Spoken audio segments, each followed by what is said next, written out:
Hello guys, আসসালামু আলাইকুম। সবাই কেমন আছেন? এই যে আমার কাঁধে দেখতে পাচ্ছেন যে এটা হলো বড়ই কাটা, ঠিক আছে, বড়ই কাটার ডাল। তো এই যে জমিনে সাইডে দিয়ে আইল দেয়া মানুষের পাড়ায় ধানগুলো ভাঙ গেল, বুঝছেন? কারণ এগুলো দেয়া যে রাস্তা হিরাম তাদের শুধু কইরা দিলে মনে হয় যে আমার ক্ষতি হয়।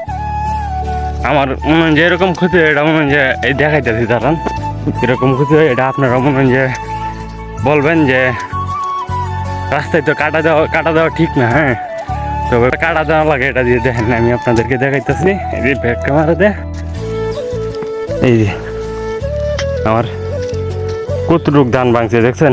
এই যে প্রায় 3 হাত, ঠিক আছে, এই 3 হাত। এখান দিয়ে আমার নাই, এই ধানগুলো বড় হয়ে গেছে তাই এখান দিয়ে নাই গা, এইখান দিয়ে।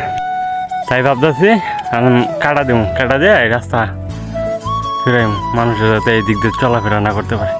এই দিক দিয়ে ভালো রাস্তা আছে, এই যে দিক দিয়ে একটু ঘুরে গেলে, এই যে রাস্তা দিয়ে একটু ঘুরে গেলে যাইতে পারে, বুঝছেন? ভালো রাস্তা পাই, তো এই দিক দিয়ে শর্টকাট পাই, আর জন্য আর কি এই দিক দিয়ে থাকা।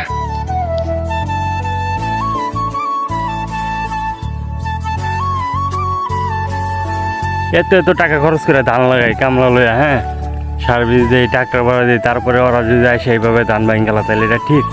কার না কষ্ট লাগবে? আসলে রাস্তায় কাটা দেওয়া ঠিক না, রাস্তা আটকানো ঠিক না মানুষের। তবে এটা না পাইরা অপরক হয়ে এটা দেওয়া লাগে, ঠিক আছে।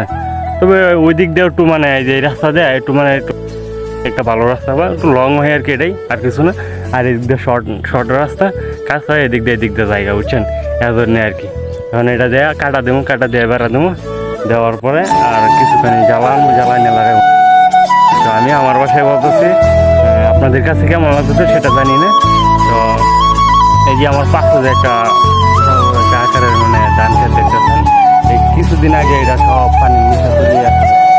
তো ফেসবুকে কিছুদিন আগে আমি লাইভে আসছিলাম আর ভিডিও ছাড়ছিলাম, ভিডিও মনে হয় দেখছেন আপনারা কীরকম পরিমাণে পানি হয়েছিল। আর বললে ধান সব পানি চলে গেছিলো। তো এখন আলহামদুলিল্লাহ অনেক ধান বাড়ছে, আপনারা তো ভালোই আছে মোটামুটি ধানগুলো। দেখেন এই যে আমার পাশে এটা হচ্ছে আমার ক্ষেত, এটা লাগাইছিলাম, লাগানোর 4-5 দিন পরে পানি চলে গেছিল। ভাবছিলাম না ধান যে থাকবে, আলহামদুলিল্লাহ ভালোই আছে।